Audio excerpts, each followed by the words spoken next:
What's going on, guys? I am Toxic Jordan. Welcome back to the channel. So today we're going to jump in and do a Super Battle Road team building guide for the new Battle of Wits stage that just came out on Global here. So Battle of Wits is kind of an interesting one. While it is a strong category, it's a very mishmash category that doesn't have a lot of cohesiveness. So there are actually quite a few different units that we're going to be able to take a look at. Really quick, just wanted to glance at the enemies that we're going to be facing because that is relevant for some... for certain units kits. So you can see we're facing a really random set of enemies here, which I think speaks volumes to how random the category is. It's not very focused for sure. Okay, so yeah, this is the Battle of Wits category here. So there are quite a few, we're looking at like all the Piccolo cards, like Krillins and 18s, Vegetos, there's a lot of Potara in here, there's some Dragon Ball heroes. Like, it's just kind of a mess. There's a lot of, like, Future Saga stuff in here with Trunkses and things. It's really just all over the place. So, yeah, let's go ahead and start dissecting this. Basically, what I'm going to do is give you guys the heads up on just some of the best individual units to use, and then I've actually put together quite a few teams. So at the end, after we go over all these units, I'm going to show you a bunch of the teams that I have put together that I think could take down this event. So starting out here, most obviously, we have the Super Vegeto, STR Super Vegeto here. He's going to be one of the best leaders for sure because he is Battle of Wits 170 stats. So you can use any of the Battle of Wits cards with him. This guy is going to be a monster offensively and defensively, having the 30% damage reduction. Fully is going to help out a lot. You may even be able to see his fusion like on the last turn of a fight or something, which could be good to give you the healing, because when he does fuse, he recovers 50% HP. So if you're able to get to turn 4 in one of these fights, then that's going to be very useful for you. And then you'll also have the Scouter up for that turn as well. Okay, so then this guy is a decent sub-leader, the Physical Goku and Piccolo, 150% to Battle of Wits. So he is definitely like a usable leader if you're missing, any other better leaders than him. You potentially can use this guy. He's a little bit wonky. I don't really like this guy's kit like that much for long form events, because you are supposed to eventually transform him into the Piccolo, which there's like a lot of problems with this kit. Well, the good news is that you don't necessarily have to transform. You can just leave him untransformed the entire time, because he has, he guards all attacks for 5 turns. And for 5 turns, that's probably all it's going to take you to get through each of these fights. So he's pretty much always going to have his guard active if you just leave him untransformed. And then if you're getting the ultimate super attacks with him, then he's going to be raising his defense on super as well. So this guy can be pretty solid defensively for sure. Okay, so this is another potential leader that you could use, the Int Super Vegeto here, because he is a Potara leader. This could actually give you 180% leader skill if you used all Potara units, so this guy could be pretty fun.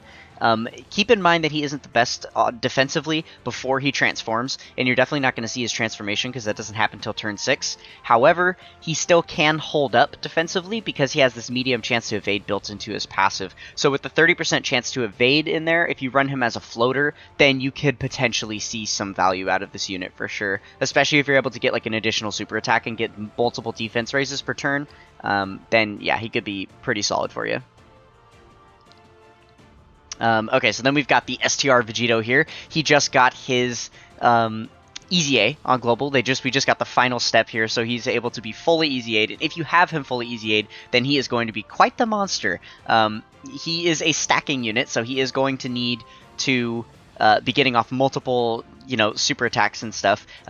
Stacking units are always not the best for Super Battle Road, because each time you go into a new fight, they have to rebuild up their stacks. So that is something you need to keep in mind with this unit. But he is definitely a force to be reckoned with, and just a powerhouse unit. I don't imagine that he's going to struggle too much in this Super Battle Road stage. So then we also have the Tech Vegeto Blue that just got his Easy A on Global. Equally good as the STR Vegeto Blue. They're very comparable units. Their kits work about the same because they both need to build up quite a bit. with doing multiple super attacks and stuff, and they're both going to be dishing out multiple attacks within the same turn. So they're very, very comparable units. They stand side by side as very solid options. So we've got the Physical Master Roshi here. He has always been a super solid Super Battle Road unit. Anytime you have the option to bring him into Super Battle Road, he is a very good idea to bring because he has this great chance of stunning. So he's going to be getting a 70% chance to stun if you get his 12 key super, which is nice. And then if you do choose to get his 18 key super, he gets quite the massive attack buff and he seals. So that can be helpful as well.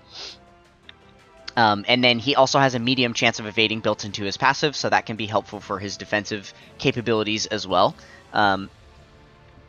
So another thing to mention is that he does have this revive as well, which on Battle of Wits is going to be a little bit tricky to get off because he does need 2 or more Turtle School allies present on the team. And pretty much all you're looking at is this guy and like Krillin cards. And there aren't the best Krillin cards, but I've actually shown an example of how we can build a team around this revive.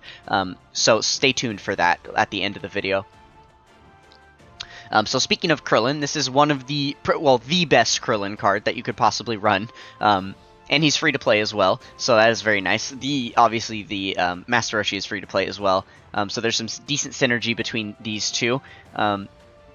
So this Krillin is insane. If you get his 12 key super off, he does an AoE attack, and he has a medium chance of stunning with the AoE that he does. So that can be super, super solid. And I believe he has additionals built into his super attack. Oh, it's just he only gets this in like World Tournament when you're facing a bunch of enemies. So never mind. He isn't getting the additional supers built in. But he still can't have that out of his hidden potential system because he's a physical type unit. You can give him full additionals. He can have 20 additional for sure, and then get off some additional attacks. But with all the stunning that he's going to be doing on his AoE, he's going to be a super, super solid unit for Super Battle Road here. So then we've got AGL Pycon. He's going to be a decent support unit. He is lowering attack, which is nice. He is going to be, he has a high chance of evading, which is nice if you're able to, if you're able to select a Rainbow Key Sphere, then he gains the high chance to evade, which isn't a very hard thing to do at all, right? And then he's also a good support unit. If you're able to get 3 or more type Key Spheres, then he's going to be giving 30% stats to the entire rotation, which is nice. I don't know that you're going to be able to get off his active skill very often, because you can't do it until the 4th turn of battle, and you can only do it when facing one enemy whose HP is 50% or more. So I suppose what you could do is, like, let's go take a look at the enemies we're fighting again, right? So what you could do is just, like, pick which one of the enemies is going to be the least lethal. Like, let's say this giant 8 Bardock here. Let's say he's going to be the least lethal, depending on, like, what type of units you have. You're not really scared of, like, STR units and stuff, right?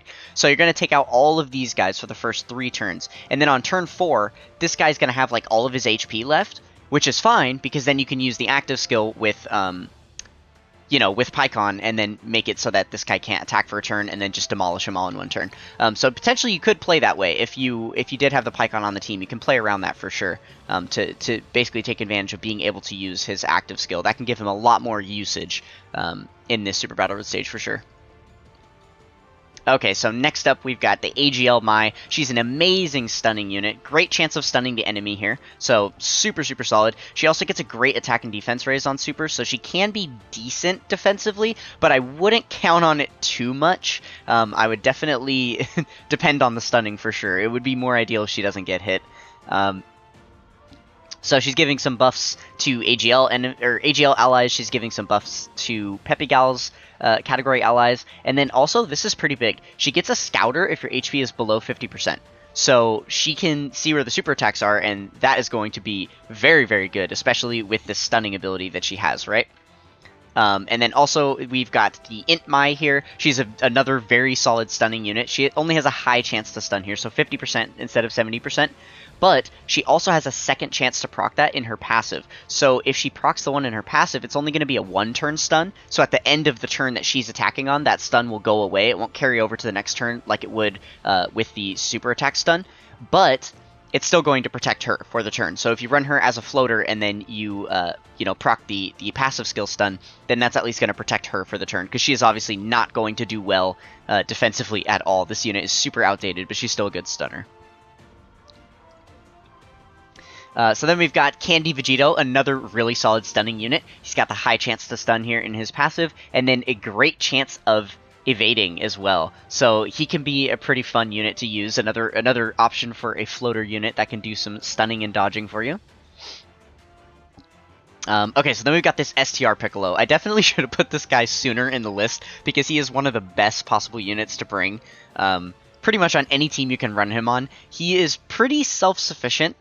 He's not going to be, depending on much else. He guards all attacks just flat out. Any units that just guard 100% of the time are always going to be really solid defensively. And then he's just got a ton of stats as well.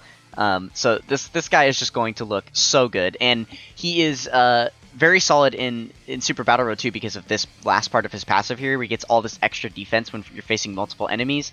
He's just going to be so solid. So throw this guy on the team and he's just going to tank absolutely everything. So then we've got the Physical Piccolo, who is definitely a runnable unit as well. He gets the infinite defense raises.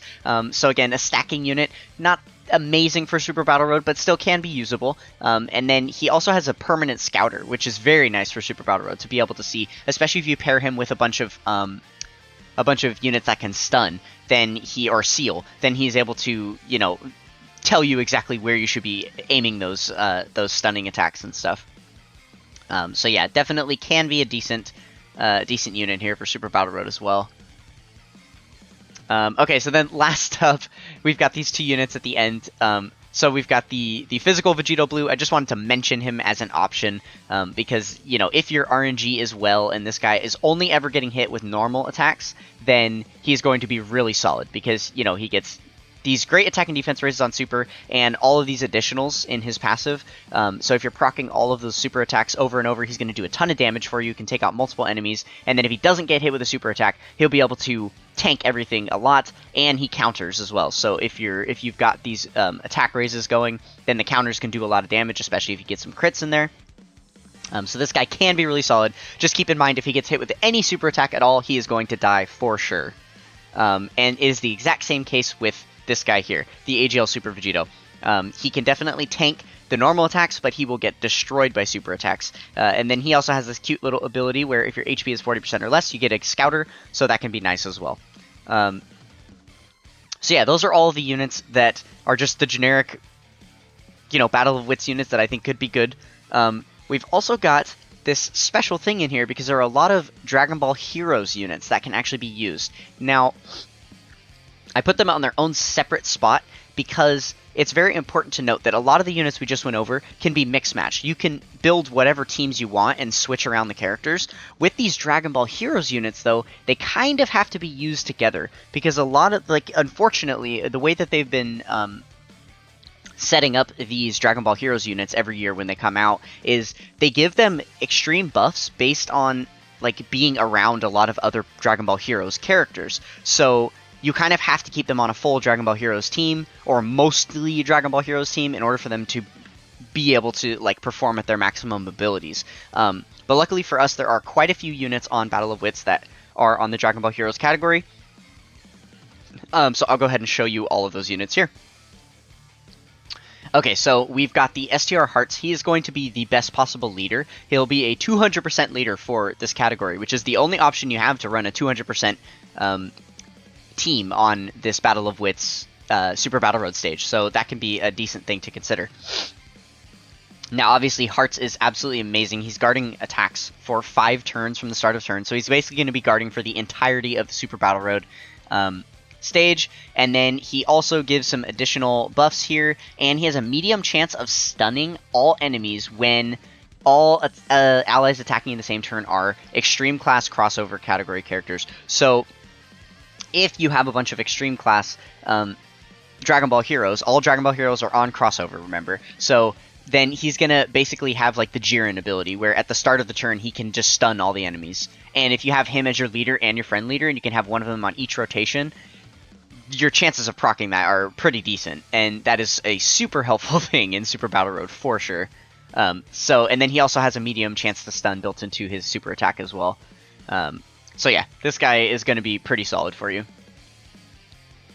And then we've got the Int Fu here, who again is an extreme class, you know, on the crossover category here. So he is going to be a part of that passive skill for hearts. And he also has like a decent sub-leader skill, I guess. But if you honestly, if you don't have hearts, I don't know that this team is going to work well. Hearts is kind of the backbone of it. So you really do need hearts for this team to work out super effectively. But this guy seals on super, so that's helpful. He has got some evasion built into his passive as well. And all of these stats that build up make him very, very solid and very tanky as well. So he is super good. And then we've got the STR Sealus here.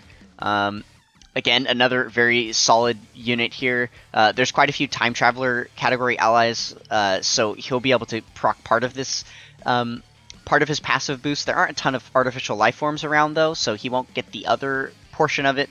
You know, he won't be giving that out. But he does have this high chance to evade built into his passive as well, which is always helpful. So very good unit. You probably won't see his transformation because it doesn't come until turn 5, but he is just pretty solid on the stats. Okay, so then we've got the STR Demon Goddess Toa here, or I'm sorry, the Int Demon Goddess Toa here. She is a super solid support unit. She's giving 30% attack and defense, high chance of another 10%, and then high chance of another 10% attack and defense for all allies. And then she is also giving an additional 50% stats and recovers 50% HP when your HP goes below 50% once only. That is not that hard to do. Going below 50% HP is still a pretty safe place to be, especially on a 200% team. We're going to have quite a bit of HP to go around. You can definitely see this proc, and that's going to be a very strong turn for all of your allies getting this insane buff from her. So they're going to be getting 80% attack and defense from her base kit, and then they can have a high chance for the additional 10% attack and 10% defense. So they could potentially be getting 90% attack and defense just from this one unit. That's kind of insane. And she's going to be recovering for you too. And this can proc once each fight. So that can be really, really good. She's also sealing, which is cool too. And lowering attack. Those are both very, very helpful abilities for Super Battle Road. So then we've got the AGL Darkness Toa. She is, I would say, not as good as the Int Toa, but they can be used alongside each other, and they work very similarly, just giving, you know, stats to the team, and then this here, she's got the 60% attack and defense, recovers HP 100% when HP is below 30%, once only. So if you're running these two girls as support, you know, third slot support units, then you're going to have 2 out of your 3 rotations that are going to basically proc full heals if your HP is low. So that is very, very nice. Excuse me. So yeah, this AGL Toa can be pretty good as well. Okay, so then we have the Tech Super Saiyan God Trunks here. Now he is a super type unit, so he's not going to have quite as much synergy with the rest of the Dragon Ball Heroes team here. You know, as far as giving them the buffs that they need, but he can be a really solid unit just because all he needs is Dragon Ball Heroes characters to be with him. And if you're in every unit on this team is going to be Dragon Ball Heroes, regardless of if they're super extreme. So he is still going to be phenomenal attack and defensive wise. Keep in mind that he does need this defensive raise on super in order for him to tank. So he's not a good slot 1 unit. I would also say he's not a good slot 1 unit, or you shouldn't keep him on rotation because of the hearts. Because hearts is going to, you know, get that chance to proc his passive when there's all extreme types on the rotation. So you're definitely going to not want to have this guy around too much. But he can hold his own for sure.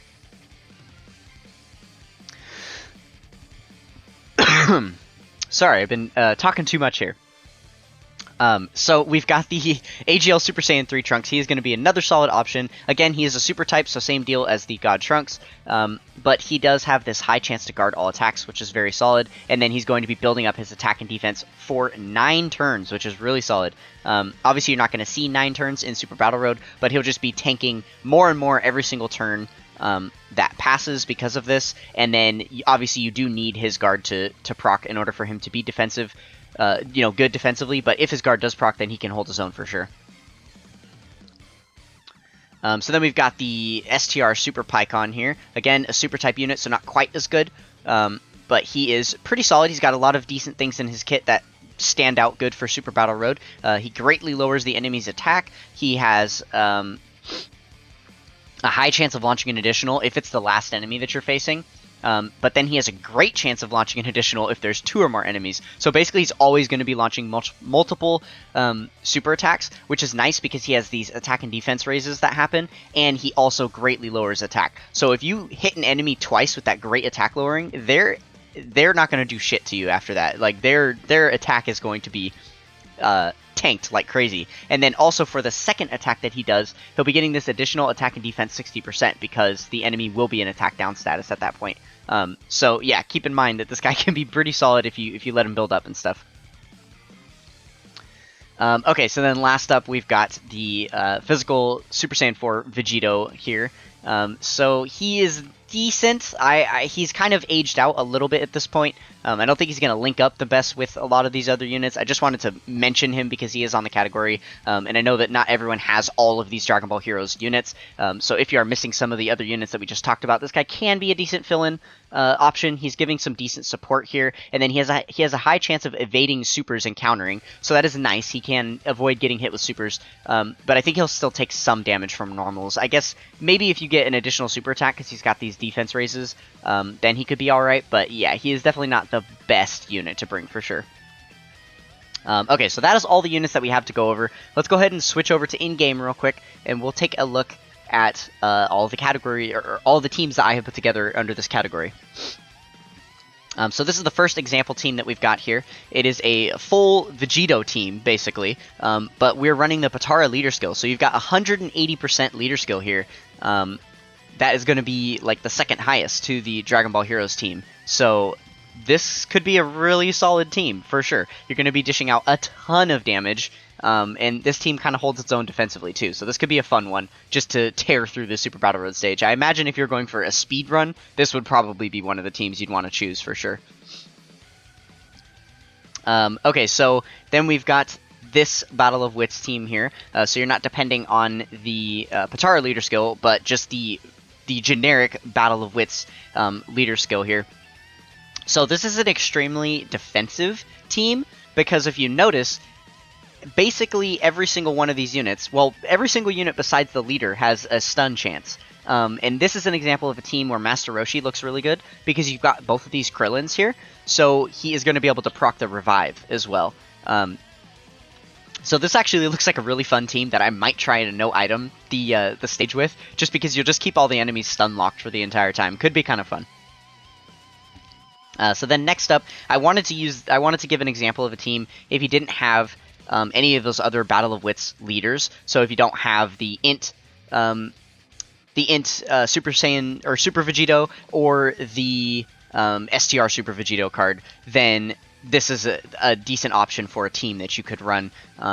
You know, these Piccolo cards are going to be linking up pretty well with the Goku and Piccolo. And then, you know, you can throw any number of the different Vegito cards on here. And then don't forget about Pikkon, could be a decent, just random support for the team. So yeah, this team definitely could work out pretty well for you. And then last up here, this is the Dragon Ball Heroes team that I have put together. So I am actually considering changing out this STR Trunks, or I'm sorry, the Tech God Trunks, for the SSR for Hearts. Because I over-rainbowed Hearts, and I have copies of his SSR as well, so I may just run him on the team as well, so that I have full extreme types, so that Hearts can proc his passive multiple times. But we'll see. It just depends what teams I decide to take on this event with and stuff. But yeah, so those are all the example teams that I have put together. Hopefully you're able to build at least one of them to be able to take on this event, though I don't think that this event is going to be too difficult to take down. So good luck with your runs, and let me know how you guys do in the comments below. If you decide to use any of these teams, I would love to know. Hope you guys enjoyed that guide. If you did, then consider being a part of the Toxic Tribe with a like, comment, and subscribe on the video. That is going to do it for this one, and I will catch you guys next time. Peace.